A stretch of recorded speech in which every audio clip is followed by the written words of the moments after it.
tidak akan berguna. Ketika kita mengaku, ya saya adalah salafi, ya yang berpegang teguh kepada sunnah, tapi kesehariannya tidak mencerminkan orang salafi, ya, tidak mencerminkan orang-orang yang mengikuti para sahabat dahulu dalam kesehariannya, dalam akidahnya, kemudian dalam muamalahnya dia tidak mencerminkan sebagaimana yang diajarkan oleh salafun salih dahulu, itu para sahabat dan setelahnya. Ya, maka itu adalah perlu kita pertanyakan lagi kepada diri kita. Sudah benarkah ittiba kita kepada mereka? Ya. Sudah kita amalkankah pada keseharian kita bentuk ittiba itu? Atau hanya sekedar pengakuan di lisan kita tanpa ada amalan? Maka itu adalah hal yang perlu kita introspeksi lagi. Ya, sejauh mana kita mengikuti salafun salih, maka sejauh itulah kita akan semakin dekat dengan Allah Subhanahu wa taala. Jemaah yang dirahmati oleh Allah Subhanahu wa taala, para ulama telah menjelaskan ya hakikat dari salafi dengan sangat tegas. Salah satunya adalah Al-Imam Al-Barbahari rahimahullah. Beliau pernah mengatakan, ketahuilah Islam itu adalah sunnah, ya, dan sunnah itu adalah Islam, dan keduanya tidak akan tegak kecuali dengan mengikuti para sahabat Rasulullah sallallahu alaihi wasallam. Kenapa kita harus mengikuti para sahabat? Ya, mungkin ustaz-ustaz lain mengatakan kita harus mengikuti para sahabat, kita harus mengembalikan segala sesuatu kepada pemahaman para sahabat. Kenapa? Karena jawabannya adalah karena mereka adalah orang yang paling dekat dengan Nabi Muhammad SAW. Mereka yang paling paham terhadap wahyu yang turun. Ya, mereka yang tahu sebab wahyu itu turun kenapa. Ya, mereka juga ada di situ ketika wahyu turun.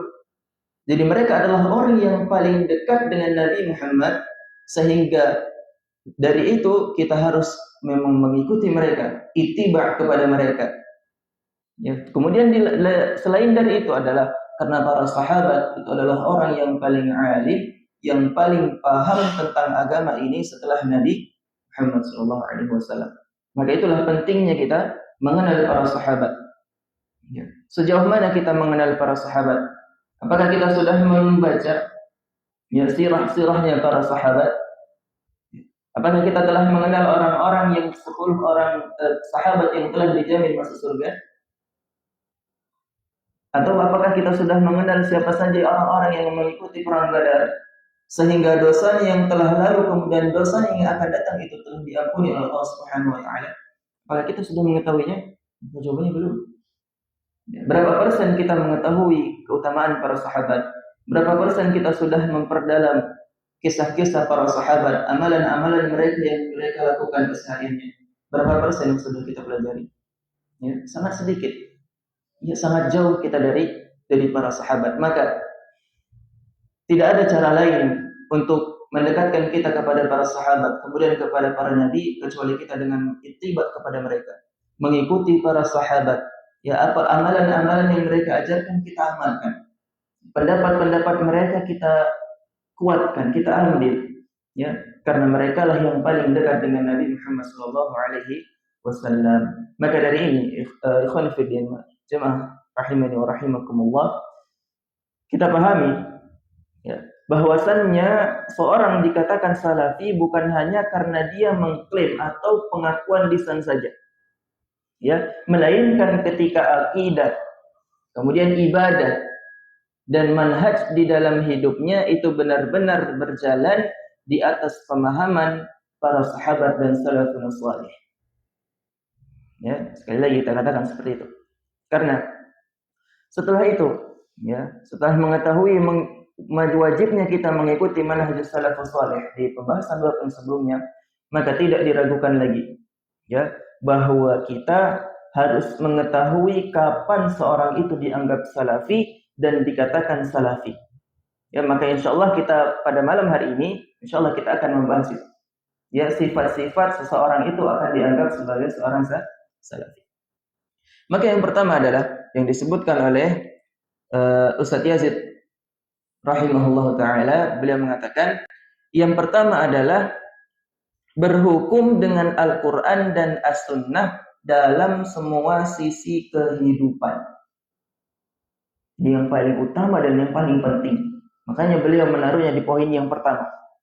Ya. Baik dalam masalah akidah, dalam masalah ibadah, dan muamalah pun kita harus berpegang teguh kepada Al-Quran dan Sunnah. Terlebih lagi ketika kita mendapati perselisihan. Ya, terlebih lagi ketika kita mendapati perselisihan yang ada di antara kita. Ya, seorang yang meneliti, orang yang mengikuti ya, manhaj salaf adalah orang yang menjadikan Al-Quran dan Sunnah sebagai rujukan utama dalam kehidupannya sehari-hari. Ya, dalam seluruh urusan agamanya, urusan agama maupun dunianya, patokannya hanyalah kepada Al-Quran dan Sunnah. Ya, sekali lagi banyak para ulama yang mengatakan apa? Akal itu harus tunduk kepada Al-Quran dan Sunnah. Bukan Al-Quran dan Sunnah itu harus tunduk kepada akal, bukan. Ya. Karena tolak ukur kebaikan, ya, dalam kehidupan kita itu bukanlah akal kita, tapi apa? Al-Quran dan Sunnah. Benar kan? Nah, ya, tolak ukur kebaikan kita dalam kehidupan kita adalah tolak ukur sesuatu itu dianggap baik atau tidak adalah dengan kita mengembalikannya kepada Al-Quran dan Sunnah. Ya, sesuai dengan pemahaman para salafus salih, bukan hawa nafsu. Tapi salah juga ketika kita mentafsirkan Al-Quran, kita menjelaskan Sunnah yaitu hadis Nabi Muhammad itu dengan akal, dengan hawa nafsu juga salah. Ya, makanya nanti di poin selanjutnya adalah diantaranya ketika kita mendapati permasalahan, ya, maka kita harus mengembalikannya kepada Al-Quran dan hadisnya Nabi Muhammad SAW. Kalau tidak ada, baru kita turun, kita lanjutkan, kita melihat pendapat para sahabat bagaimana pendapat para sahabat tentang permasalahan yang kita dapatkan. Kalau mungkin kita dapati, maka kita turun lagi kepada para tabi'in, ya, kemudian tabi'in, kemudian yang seterusnya. Kita kembalikan kepada para ulama yang memang ahli dalam masalah itu. Ya. Karena kalau kita menyelesaikan masalah kita sendiri dengan akal kita yang terbatas ini, maka apa terjadinya? Terjadinya adalah kebid'ahan.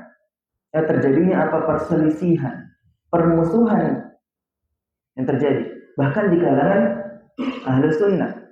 Ya, tidak sedikit ya terjadi perselisihan di antara kalangan Ahlus Sunnah. Disebabkan apa? Hanya disebabkan oleh ijtihad. Ya, karena mereka mengembalikan permasalahan itu kepada akal-akal mereka. Ya, mereka tidak mau mengembalikannya kepada Al-Quran dan Sunnah, tidak.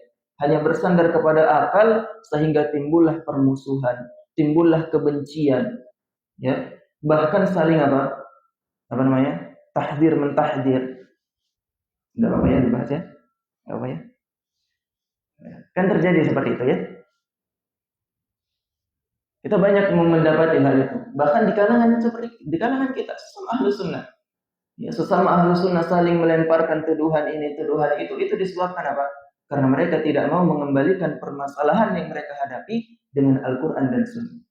Kalaulah mereka mengembalikan itu kepada Al-Quran, mereka mengembalikannya kepada Sunnah, kepada hadis, atau kepada pemahaman para ulama, kepada pemahaman para sahabat, maka tidak akan terjadi seperti itu. Ya, tidak akan terjadi. Maka Allah Subhanahu wa taala berfirman menguatkan hal ini apa? Fa in tanaza'tum fi syai'in farudduhu ila Allah wa Rasul.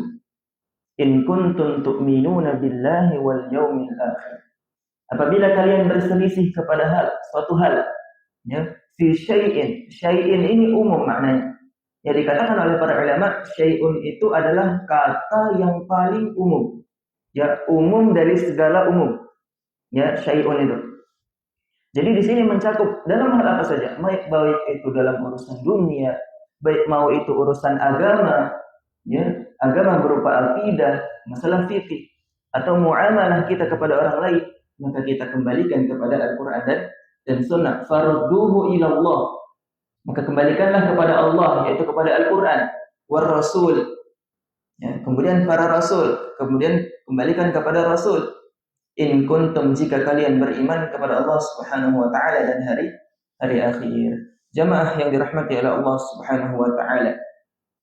Kemudian dikuatkan juga ya dengan hadis Nabi Muhammad sallallahu alaihi wasallam dalam hadis yang masyhur, ya, may ya'ish minkum ba'di, barang siapa yang hidup setelahku, fasayara ikhtilafan katsira, maka dia akan menjumpai perselisihan yang banyak.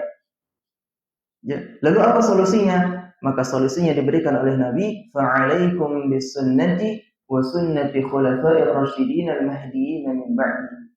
Maka ketika perselisihan itu datang, ya mendatangi kalian, perpecahan itu mendatangi kalian, maka wajib bagi kalian untuk berpegang teguh kepada sunnahku dan sunnahnya para khulafa'ur rasyidin. Ya, para khulafa'ur rasyidin adalah 4. Ya, Abu Bakar, Umar, Utsman dan Ali. Ya, bukan hanya mereka, mungkin min ba'di, ya, setelahku kata Rasulullah SAW. Maka terjadi enggak? Terjadi fitnah di zaman siapa? Di zaman Utsman sudah mulai terjadi fitnah. Kemudian besar fitnah itu di zaman Ali radhiyallahu anhu. Kemudian terus fitnah itu terjadi. Kemudian keluarlah kelompok-kelompok yang bernama Syiah, kemudian Khawarij dan seterusnya. Sampai sekarang itu ada.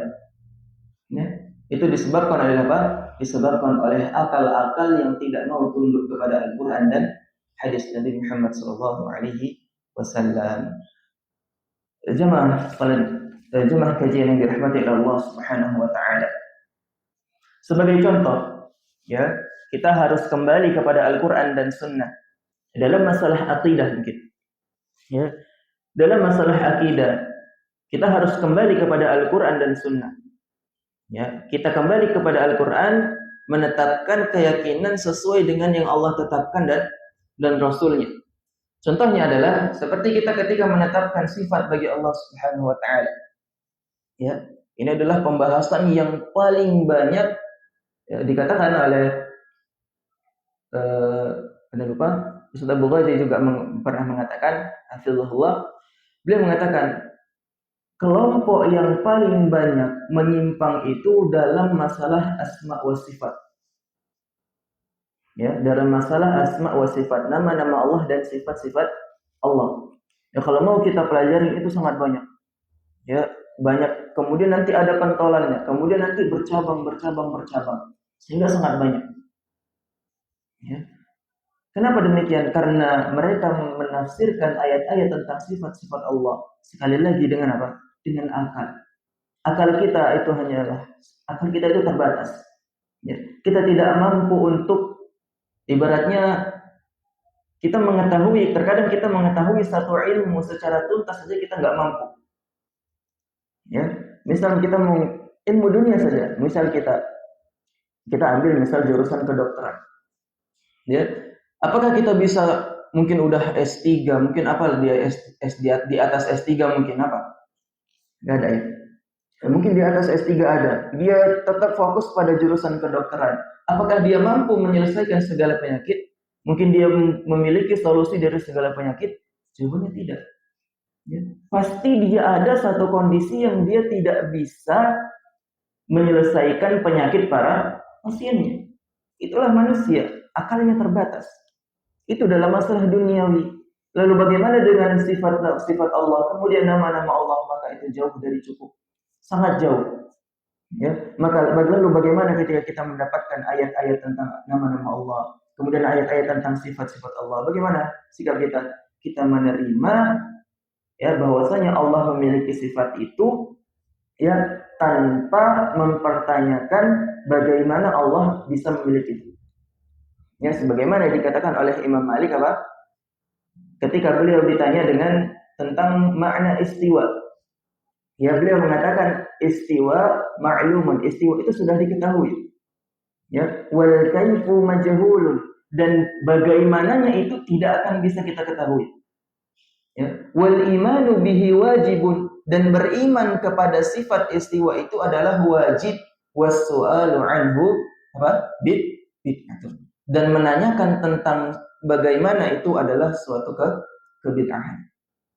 Jadi ini bukan hanya sebatas istiwa saja, tapi semua sifat-sifat Allah. Ya, Allah turun di sepertiga malam. Ya, kemudian Allah memiliki wajah, Allah memiliki tangan, Allah memiliki telapak kaki. Maka kita imani. Ya, kita tidak boleh menanyakan bagaimana bentuknya, tidak boleh. Bahkan terbesit saja itu kita tidak boleh. Ketika terbesit, bagaimana ya? Ya, dalam hadis disebutkan seperti itu. Maka syaitan akan terus menanyakan kepada kita, ya, sampai nanti ujungnya bagaimana Allah, bagaimana wajahnya Allah.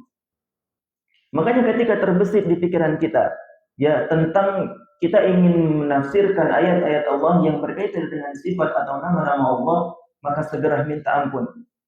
Ya, segera minta ampun dari hal tersebut, karena itu termasuk godaan syaitan. Ya, yang menjadikan iman kita menurun, yang membuat kita terjerumus ke dalam kesesatan. Maka adalah ini min dzalik. Karena Allah Subhanahu wa taala pernah berfirman, "Laisa kamitslihi syai'un wa huwas samiul basir." Ya, tidak ada suatu pun yang semisal dengan Allah Subhanahu wa taala, dan Dia adalah yang Maha mendengar lagi Maha melihat. Dalam ayat lain Allah juga berfirman, "Fala tadribu lillahil amsal." Janganlah kalian membuat permisalan kepada Allah itu dengan permisalan apapun. Ya. Karena ada orang kelompok yang sesat itu, mereka mempermisalkan wajah Allah dengan wajahnya makhluk. Ya. Mereka menyamakan tangannya Allah dengan tangannya makhluk, yang disebut dengan al-mumasilah. Ya, kelompok al-mumasilah yang mereka menyerupakan sifat-sifat Allah dengan sifat makhluk. Ya, maka ini tidak boleh. Ya, wallahu ya'lamu wa antum la ta'lamun. Dan Allah Subhanahu wa taala itu mengetahui sedangkan kalian tidak mengetahui. Maka ikhwan fillah, ma'asyiral muslimin rahimakumullah.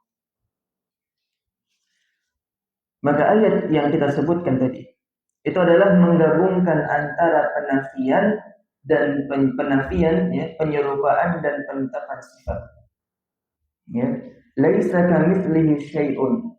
Ya, laisa kamitslihi syai'un itu dalam kalimat tersebut, dalam firman tersebut terdapat penafian. Ya, apa penafiannya? Yaitu menafikan segala hal yang serupa dengan sifat Allah. Menafikan penyerupaan kita kepada Allah.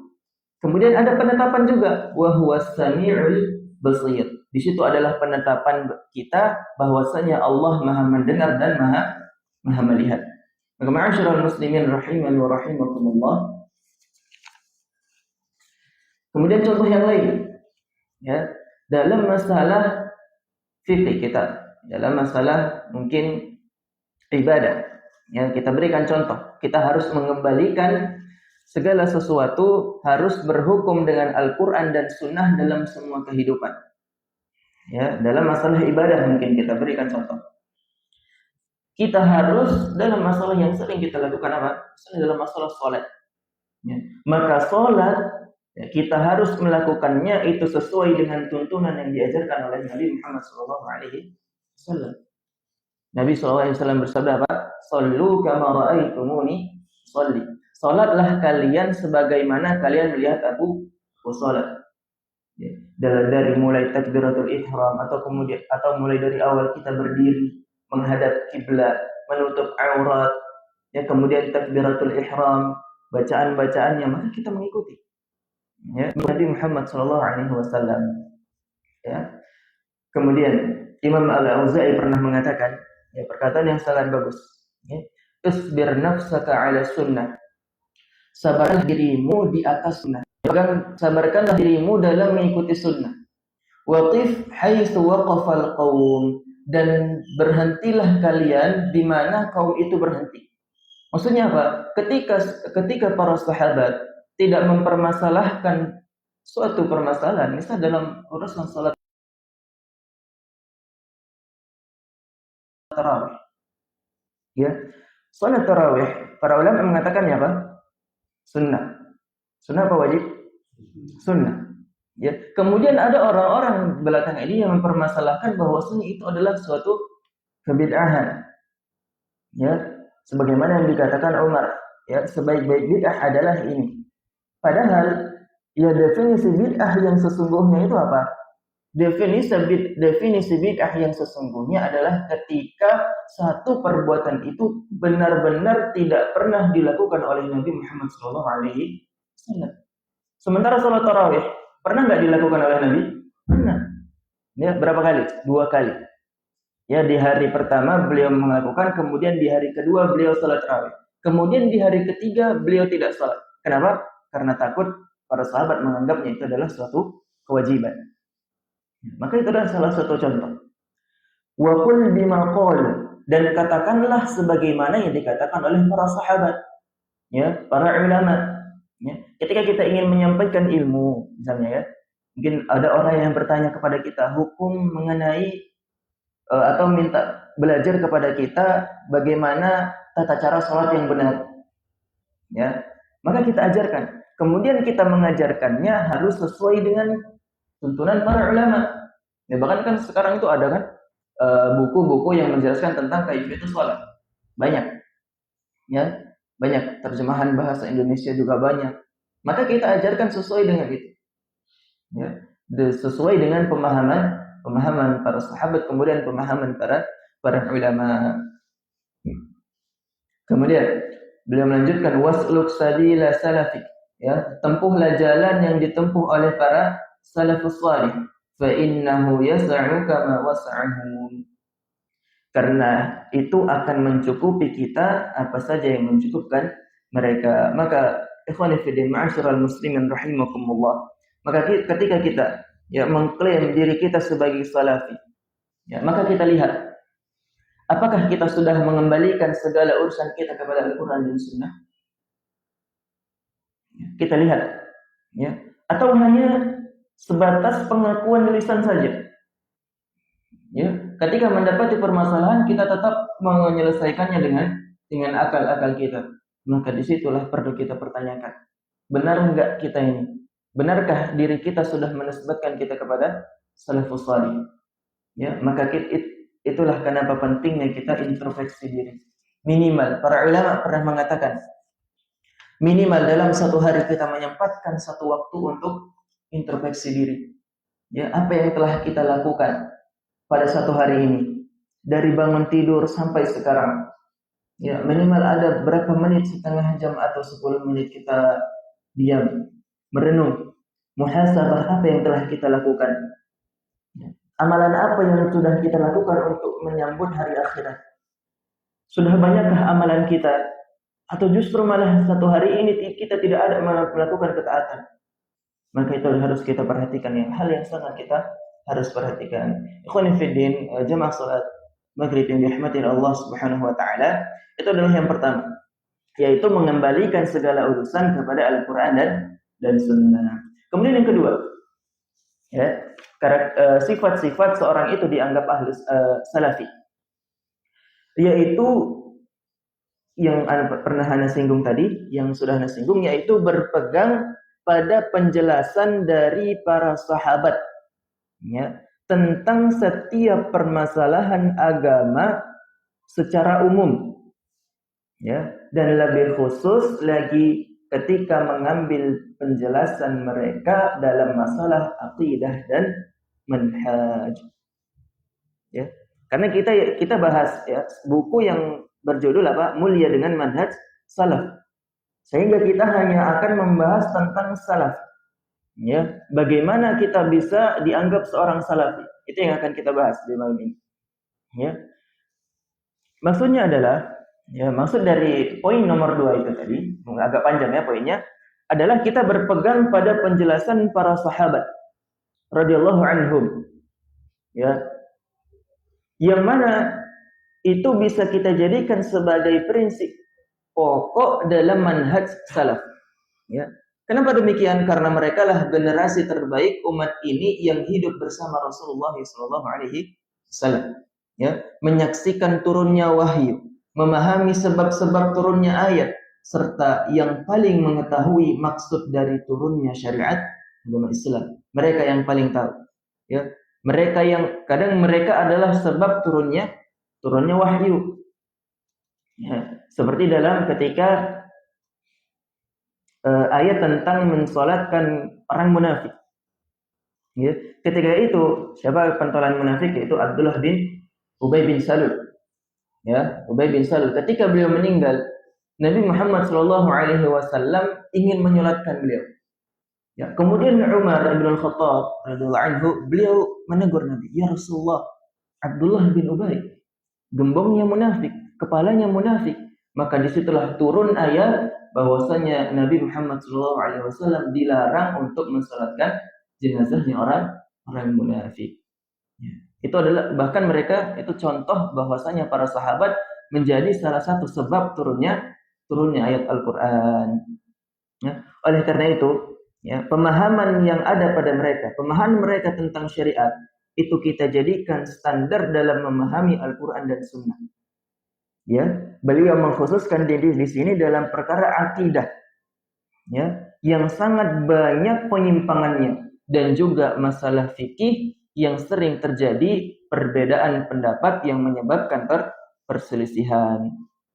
Karena mengambil jalan para sahabat, ya, sekali lagi itu adalah bentuk penjagaan kita kepada agama Islam dari penafsiran yang menyimpang dan penafsiran yang didasari dengan hawa nafsu. Ya, Allah Subhanahu wa taala berfirman, "Wa may yushaqiqir rasula min ba'di ma tabayyana lahul huda." Barang siapa yang menentang Rasul setelah jelas baginya petunjuk, ya, setelah jelas baginya petunjuk, nuwallihi ma tawalla, maka kami akan palingkan dia. Wa yattabi' ghaira sabilil mu'minin, dan dia mengikuti jalan-jalannya orang selain orang yang beriman, nuwallihi ma tawalla, maka kami akan sesatkan dia sebagaimana telah sesat.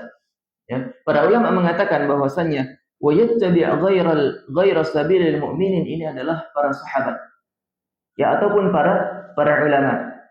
Ya, karena atau orang Islam secara keseluruhan. Kenapa? Karena orang Islam, orang yang beragama Islam itu tidak akan pernah sepakat di atas kebid'ahan, di atas keburukan. Ya. Umat muslim itu tidak akan pernah sepakat di atas keburukan. Ya, makanya orang yang menyelisihi jalannya orang-orang yang beriman, ya, atau menyelisihi jalannya para ulama, jalannya para sahabat, maka Allah akan palingkan dia. Ya, sebagaimana ia telah berpaling. Allah tutup hatinya. Ya, Allah tutup hatinya sehingga dia tidak akan mau menerima lagi yang namanya kebenaran. Na'udzubillah. Kita berlindung kepada Allah dari hal tersebut. Dalam masalah aqidah, dalam masalah fikih, ya, kemudian muamalah kita kepada orang lain, ya, maka kita kembalikan kepada pemahaman para sahabat. Sebagai contoh adalah pelaku dosa besar. Ya, dalam bahasa Arabnya itu apa? Murtakibul kabair. Para pelaku dosa besar. Ya.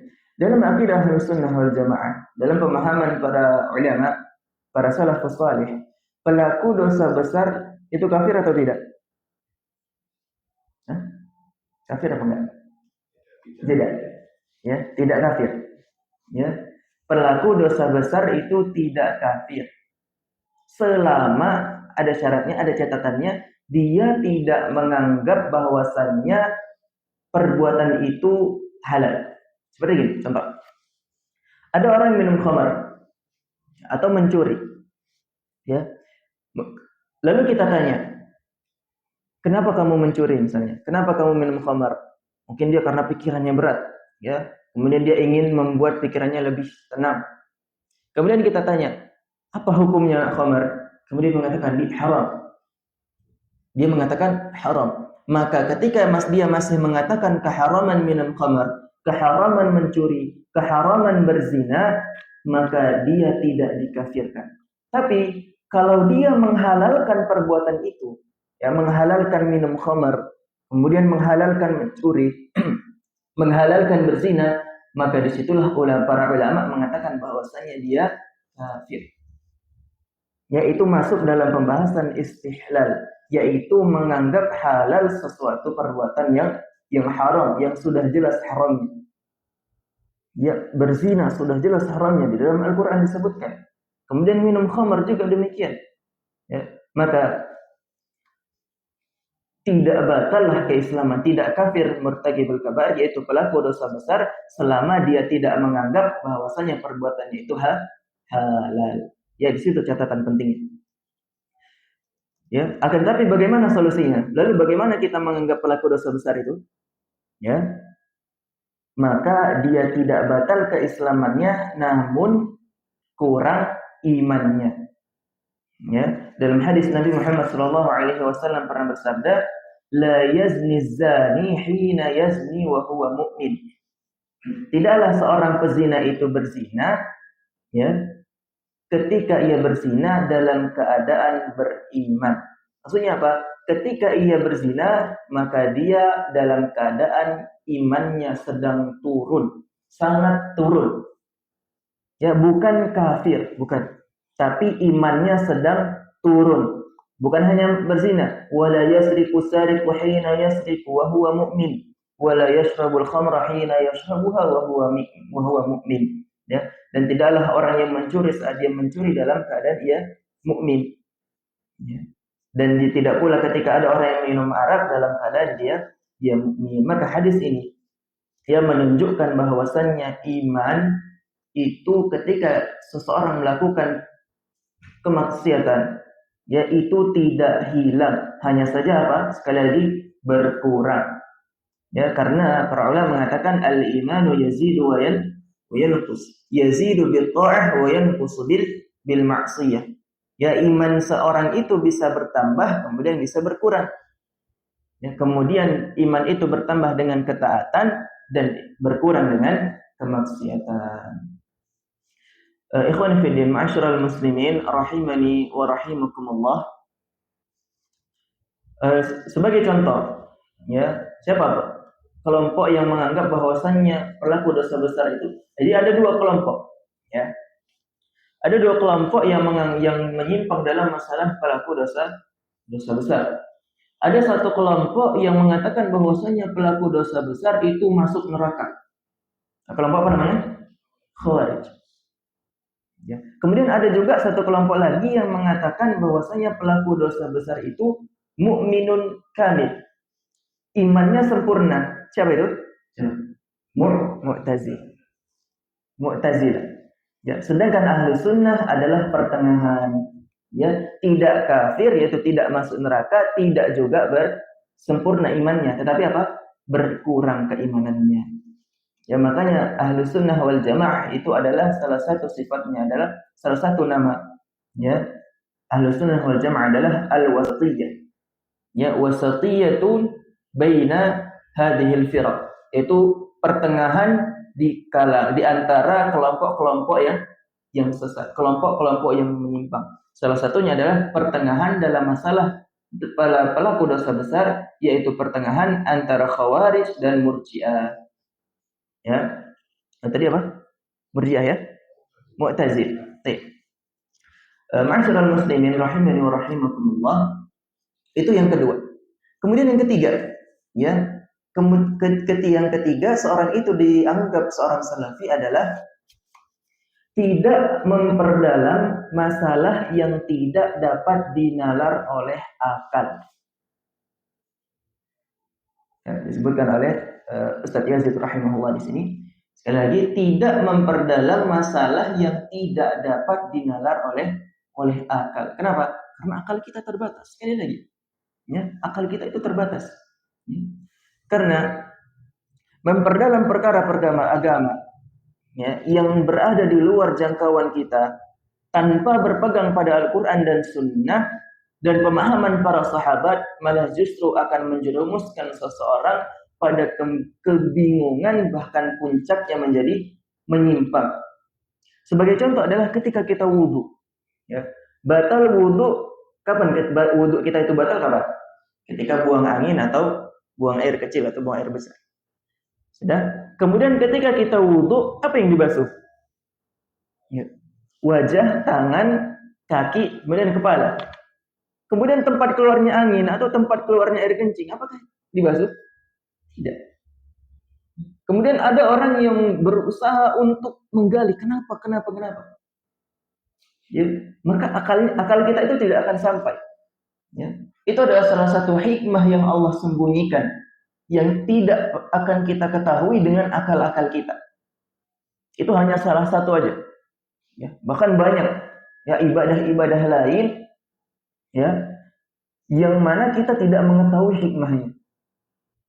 Ya, contoh lain seperti ketika safar kita diperbolehkan untuk mengusap apa? Khauf. Ya, khauf. Yang diusap apa? Atasnya. Ya kan? Atasnya. Sementara kita berjalan itu yang seharusnya kotor yang mana? Yang bawah. Ya kan? Yang bawah. Nah, apa hikmah di balik itu? Kita nggak tahu. Ya. Itulah syariat Allah Subhanahu wa taala. Allah sengaja menyimpan hikmah tersebut. Kenapa? Itu sebagai bekal bagi kita. Ya, sebagai bekal Allah ingin tampakkan nanti di akhirat bahwasanya itu adalah salah satu ladang pahala yang untuk kita. Ya, kita tidak sibuk mencari hikmah di balik itu. Kita meyakini, kita mengimani hadisnya Nabi Muhammad, kita mengimani Al-Qur'an, kalamullah, ya tanpa mempertanyakan, ya tanpa mentahrifnya, itu menyelewengkan atau menafikan. Itu adalah salah satu pahala ya yang kita timbun, yang kita kumpulkan, yang nanti akan kita panen di hari akhir kelak. Ikhwani fillah, jamaah salat maghrib yang dirahmati Allah Subhanahu wa taala. Maka sekali lagi akal manusia itu memiliki batas. Ya. Sedangkan agama Islam ya itu datang dari Allah Subhanahu wa taala yang sangat luas. Ketika akal kita paksakan ya untuk menembus hal-hal yang seperti itu tadi yang kita sebutkan tadi, ya hal-hal yang gaib atau hikmah di balik syariat yang Allah turunkan kepada kita yang tidak dijelaskan secara rinci, maka yang muncul bukan keyakinan tetapi keraguan. Justru keraguan. Seperti masalah wudu saja. Kalau kita tidak beriman, ya, kemudian kita membuat kesimpulan, berarti salah nih wudunya. Ya, kalau kita menggunakan akal kita, ya kita tidak mengembalikan permasalahan kepada sunnah. Ya, kita hanya menggunakan akal-akal kita. Lalu menghadapi masalah wudu tadi, kemudian yang kita usap afwan kemaluan kita. Apakah sah wudunya? Dianggap sah atau tidak? Tidak. Ya, tidak sah. Kemudian kalau kita salatnya sah apa tidak? Tidak. Kenapa? Karena tidak sesuai dengan sabda Nabi Muhammad SAW. Ya, tidak sesuai dengan sunnah. Begitulah yang seharusnya kita lakukan. Ya, akal itu tidak bisa menjadi tolak ukur kita dalam beribadah. Akal kita tidak sampai kepada untuk memikirkan, untuk menggali hikmah yang ada di balik syariat-syariat agama Islam. Kemudian selain itu juga, ya, sikap kita berlebih-lebihan dalam menggali hal-hal yang seharusnya kita tidak mengetahuinya, seperti hikmah-hikmah syariat agama Islam, itu seringkali menjadi pintu syubhat. Ya, timbul syubhat di dalam pikiran kita sehingga kita meragukan agama Islam, ya, meragukan sabda Nabi Muhammad SAW, sehingga jadilah kita tersesat, menyimpang dari agama Islam, menyimpang dari jalannya para salafus salih. Maka ikhwani fiddin rahimani wa rahimakumullah, sekali lagi kita hanya bisa, ya, ketika kita mendapatkan masalah, ketika kita mendapatkan permasalahan, maka kita kembalikan kepada Al-Quran dan Sunnah. Jangan kita hanya mengembalikannya kepada akal-akal kita, yang mana akal-akal kita itu terbatas. Contohnya ketika orang sibuk dalam menyibukkan dirinya untuk menggali, memperdalam masalah yang di luar akal, ya, maka dia akan terjerumus dalam kebid'ahan dalam akidah. Contohnya, sebagian orang, ya, selalu mendalami hakikat zat Allah Subhanahu wa taala. Bagaimana sifatnya? Ya, bagaimana, kenapa Allah bisa memiliki sifat ini? Bagaimana kenapa Allah bisa turun di sepertiga malam? Ya. Sementara dalam Al-Qur'an itu Allah beristiwa di atas arsy. Kemudian kok bisa Allah turun? Berarti Allah itu tidak satu. Ya kan gitu. Ya, berarti Allah itu tidak satu. Maka itulah yang menyebabkan penyimpangan terjadi di kalangan umat muslimin. Ya, bagaimana cara Allah beristiwa? Padahal ya hal tersebut telah dijelaskan di dalam nas. Ya, Allah ya Allahu Ar-Rahmanu Ar-Rahmanu 'alal 'arsy istawa. Ya, Ar-Rahman yaitu Allah itu beristiwa di atas 'arsy. Sehingga ada orang yang memikirkan hal tersebut sehingga menyimpulkan bahwasanya istawa bermakna apa? Istaula. Pernah dengar ya? Istaula apa itu? Meliputi. Meliputi 'arsy. Ya, maka itu adalah salah. Ya, itu adalah salah satu kesalahan. Ya. Kemudian ada orang yang menafsirkan tangannya Allah.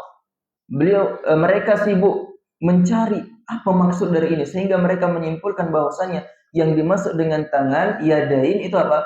Ni'matun wa qudrah, yaitu nikmat dan kemampuan Allah. Maka ini juga salah. Ya. Lalu bagaimana ketika kita menghadapi orang-orang yang seperti itu? Gimana? Maka disebutkan oleh Syekh Walid Rashid, hafizahullah taala. Pernah dengar Syekh Walid Rashid? Ya. Itu salah satu syekh yang digemari oleh Ustaz Abu Ghaz, hafizahullah. Beliau masih hidup. Beliau mengatakan, ketika ya kita ingin membantah orang yang menyeleweng, yang menyimpang dari agama, dalam nama-nama Allah dan sifat-sifat Allah, maka kita bisa membantah mereka dengan 3 hal. Ya, untuk menghadapi orang-orang ahli bid'ah yang menyimpang dalam masalah akidah, ya dalam masalah penafsiran yang salah tentang asma wa sifat, nama-nama Allah dan sifat-sifat Allah. Kita bisa berpegang dengan 3 pegangan disebutkan oleh beliau. Yang pertama adalah anna tahrifahum yukhaliful lughatul arabiyyah. Bahwasannya penafsiran mereka ya itu menyelisihi bahasa Arab itu sendiri. Ya, contoh apa tadi? Istiwa tadi. Istiwa, mereka mengatakan istiwa bermakna istaula. Ya. Sedangkan dalam bahasa Arab istiwa itu apa artinya? Ya bersemayam. Ya. Ini bukan kita, maksudnya kita bukan mentakwil ya, bukan. Cuman kita hanya mengikuti artian dalam bahasa Arab itu sendiri. Ya. Istawa ya bermakna seperti itu. Sedangkan lalu mereka mengatakan bermakna istaula. Ya justru itu menyelisihi bahasa Arab itu sendiri. Ya, itu pegangan yang pertama. Kemudian yang kedua, anna tahrifahum yukhalifu fahmas salaf. Bahwasannya penafsiran mereka tentang istaula itu menyelisihi pemahaman para salaf. Ya, menyelisihi pemahaman para salaf. Kemudian yang ketiga bahwasanya anna tahrifahum la dalila alaihi, bahwasanya tahrifan mereka, penafsiran mereka itu tidak didasari oleh dalil apapun. Makanya kalau kita mungkin kalau mau ya, kita ketika mendapatkan orang seperti itu kita minta kepadanya, mana dalil yang menjelaskan bahwasanya istawa bermakna istaula. Ya. Kemudian para salaf mana, para sahabat mana yang menganggap bahwasanya istawa bermakna istaula? Ya. Atau bahasa Arab mana yang artinya istawa itu bermakna istaula? Kita tanyakan. Ya. Insya Allah dia tidak akan bisa menjawab. Tapi pegangan ini, 3 hal ini bukan batasan. Ya. Para ulama ada mungkin menyebutkan beberapa yang lebih banyak. Ya, tapi yang 3 hal ini bisa kita jadikan pegangan ketika kita mendapatkan orang-orang yang seperti itu. Maka ikhwan fillah rahimani wa rahimakumullah, ketika orang terbiasa ya mengukur kebenaran agama hanya dengan logika, ya, maka dia akan menolak dalil yang dianggap tidak masuk akal. Seperti orang-orang yang menolak hadis sahih tentang turunnya Allah di sepertiga malam terakhir atau tentang syafaat. Ya. Sementara hadis yang menjelaskan tentang turunnya Allah di sepertiga malam terakhir, kemudian tentang syafaat itu ada hadisnya mutawatir. Tahu ya hadis mutawatir ya? Itu hadis yang derajatnya paling tinggi. Banyak riwayatnya, kemudian langsung bersambung kepada Rasulullah SAW. Ya, para ulama hadis menyebutkan mimman tawatara hadithu man kadzab. Ya, di antara hadis-hadis yang hadis yang mutawatir adalah mimman kadzab, hadis tentang lupa lafadznya. Ya, di antara hadis-hadis yang mutawatir adalah hadis tentang istiwa tentang apa tadi? Nuzul. Ya, nuzulullah fi thuluthil lail akhir. Kemudian tentang syafaat, kemudian tentang mengusap khauf, ya mengusap khauf tadi yang kita singgung tadi, dan ada beberapa hadis lagi. Dia hadis mutawatir. Maka ketika ada orang yang membantah hal ini, dia menganggap hal itu tidak masuk akal. Ya, kenapa? Karena malam itu kan bukan hanya di sini. Lalu bagaimana dengan malam? Ketika malam, lalu bagaimana arsy-Nya Allah? Maka kosong. Ya. Kan ada tuh syubhat seperti itu. Ya. Lalu kalau Allah turun di sepertiga malam terakhir, berarti arsy-Nya Allah kosong dong. Ya, kosong ya? Kosong. Ya, kalau kita mengukurnya dengan akal, maka kita pasti mengiyakan. Oh iya ya. Iya, seperti itu. Tapi ketika kita mendahulukan Al-Quran, ya kita berpegang dengan pemahaman para salafus salih, maka yang terjadi adalah apa? Kita semakin beriman. Kenapa? Karena di situ terkandung kekuasaan Allah yang maha besar. Disitulah terbukti bahwasanya Allah memiliki nama apa? Al-Kabir, yaitu yang maha besar. Ya, Al-Qawi, yang maha kuat. Ya, kemudian apa lagi? Ya, nama-nama Allah sangat banyak. Ya, justru seharusnya ketika kita mendengar ayat-ayat seperti itu, ayat bahwasanya Allah turun di sepertiga malam, ya, kemudian ayat-ayat yang menjelaskan bahwasanya Allah beristiwa di atas arsy, maka seharusnya itu membuat keimanan kita bertambah, bukan menjadikan keimanan kita menjadi ragu. Ya, hati-hati. Ketika keraguan sudah ada di dalam hati kita, maka bersegeralah untuk bertaubat. Bersegeralah minta ampun kepada Allah, istighfar banyak-banyak, karena itu termasuk godaan dari syaitan. Na'udzubillah min dzalik. Kemudian ikhwan fillah rahimani wa rahimakumullah. Kemudian yang keempat, ya, sebenarnya ada berapa ini? Ada banyak. Ya, cuman insyaallah kita malam ini hanya sampai pada poin keempat. Ya. Yaitu memperhatikan tauhid uluhiyah. Ya. Sifat-sifat orang yang salafi adalah orang-orang yang selalu memperhatikan tauhid uluhiyah. Apa itu tauhid uluhiyah? Yaitu mengesahkan Allah dalam hal ibadah. Ya, tauhidul ibadah. Ya. Jadi dalam masalah ibadah, ya dalam masalah berdoa, kemudian isti'anah, istighatsah, kemudian kita takut, ya berharap, cinta, bertawakal, bernazar, dan segala bentuk macam ibadah, maka di situ kita harus memperhatikan tauhid uluhiyah. Ya, karena tauhid sekali lagi adalah asas agama Islam. Ya, seorang dianggap muslim, seorang dianggap beriman ketika dia mentauhidkan Allah Subhanahu wa taala. Ya. Kalaulah seorang Islam itu hanya sekedar dia mengucapkan asyhadu an la ilaha illallah wa asyhadu anna muhammadar rasulullah, hanya sekedar mengucapkan tapi tidak ada penerapannya, maka sama saja tidak berguna. Ya, tidak berguna. Maka dari itu ikhwani fiddin, ma'asyiral muslimin rahimani wa rahimakumullah, kesempurnaan iman seseorang, ya, itu dilihat dari seberapa jauh, seberapa tinggi tauhidnya kepada Allah Subhanahu wa taala.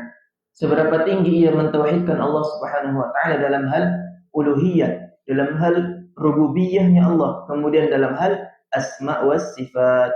Karena Allah Subhanahu wa taala berfirman, "Wa ma arsalna min qablika min rasulin illa nuhi ilaihi annahu la ilaha illa ana fa'budun."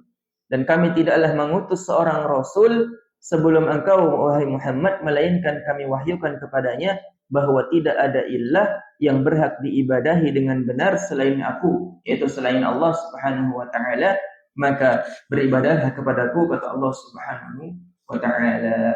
Ikhwan fillah ma'asyiral muslimin rahimani wa rahimakumullah. Ya.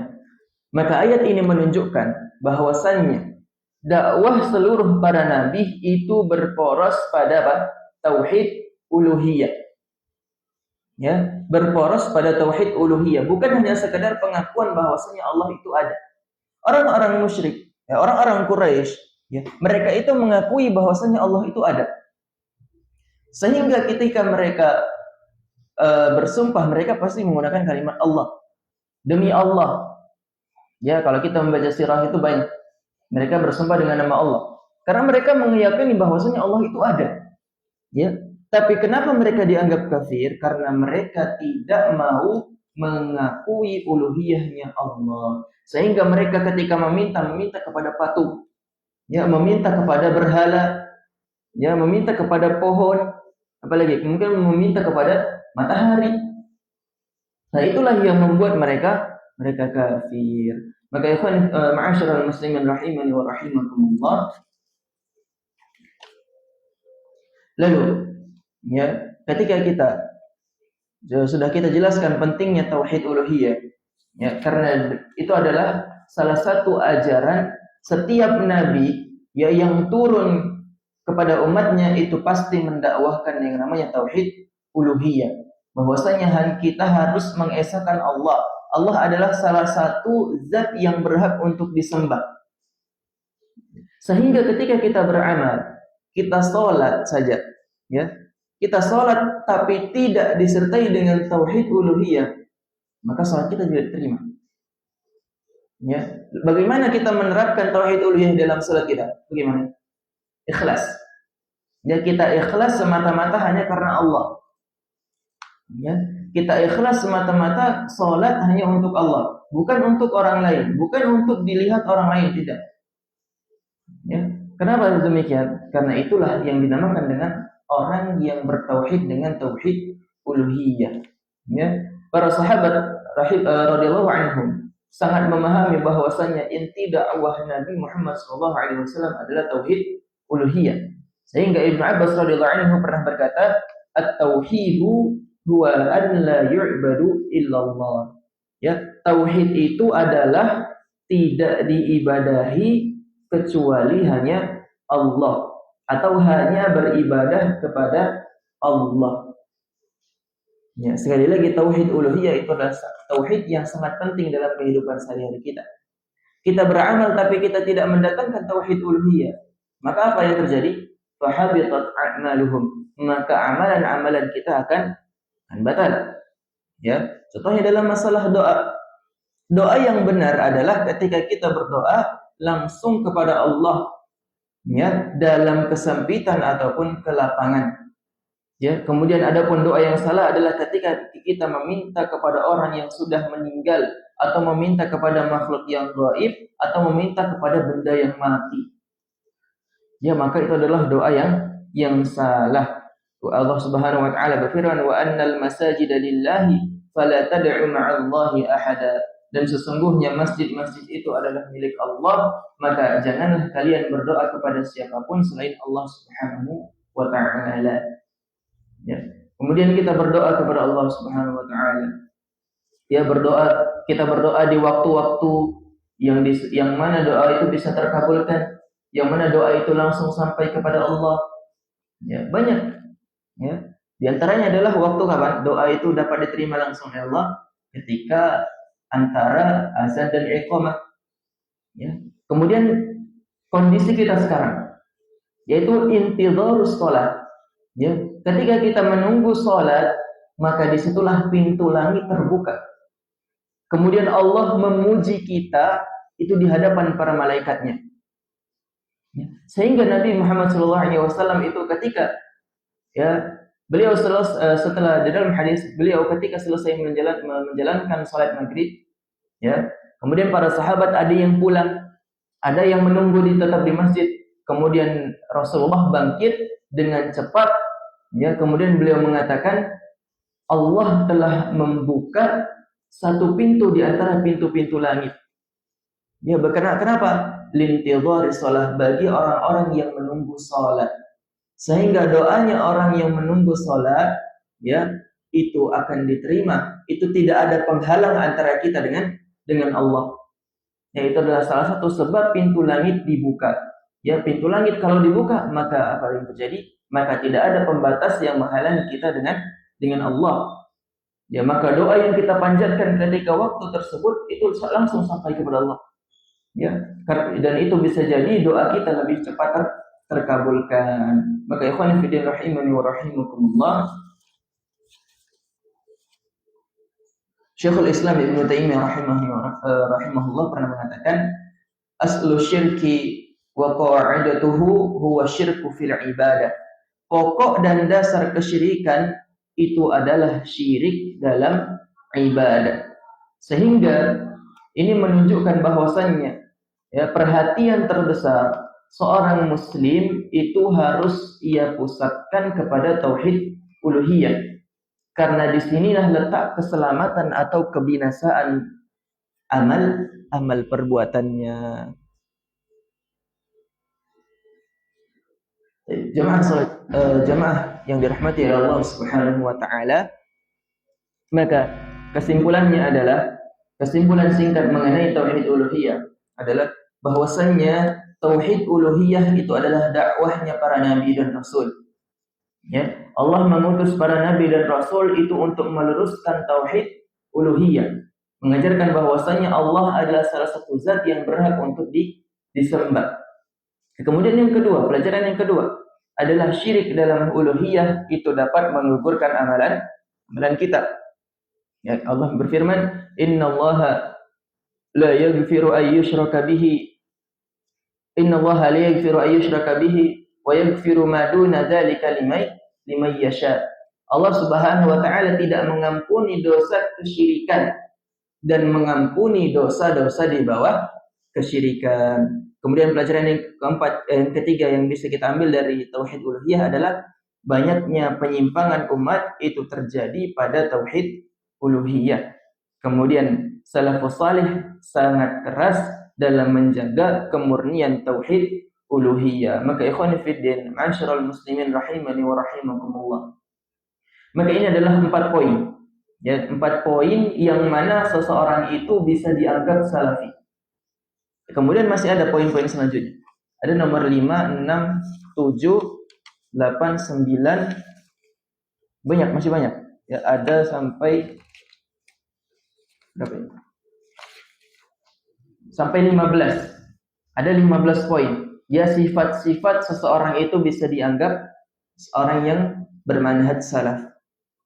Ya, maka itu insyaallah akan dibahas di pertemuan selanjutnya oleh Ustaz Amirul Mukminin hafizallahu taala insyaallah.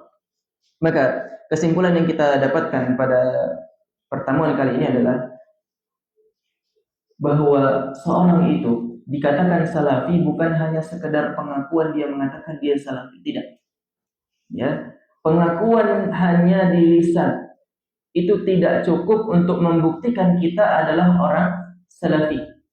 Seorang ahlu sunnah wal jamaah tidak cukup. Akan tetapi ketika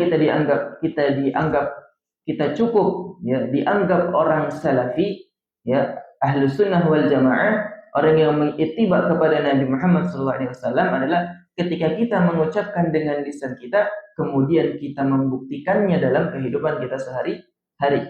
Kita beramal mencerminkan amalannya para sahabat. Kita bermuamalah kepada orang lain mencerminkan muamalahnya para sahabat kepada masyarakat. Kita beribadah, kita memiliki akidah sebagaimana akidahnya para salafus salih.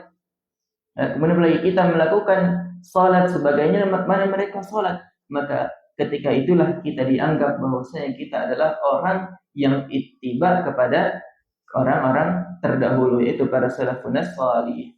Ini saja yang dapat kita sampaikan. Semoga Allah menjadikan pertemuan kita ini adalah pertemuan yang diberkahi oleh Allah Subhanahu wa taala.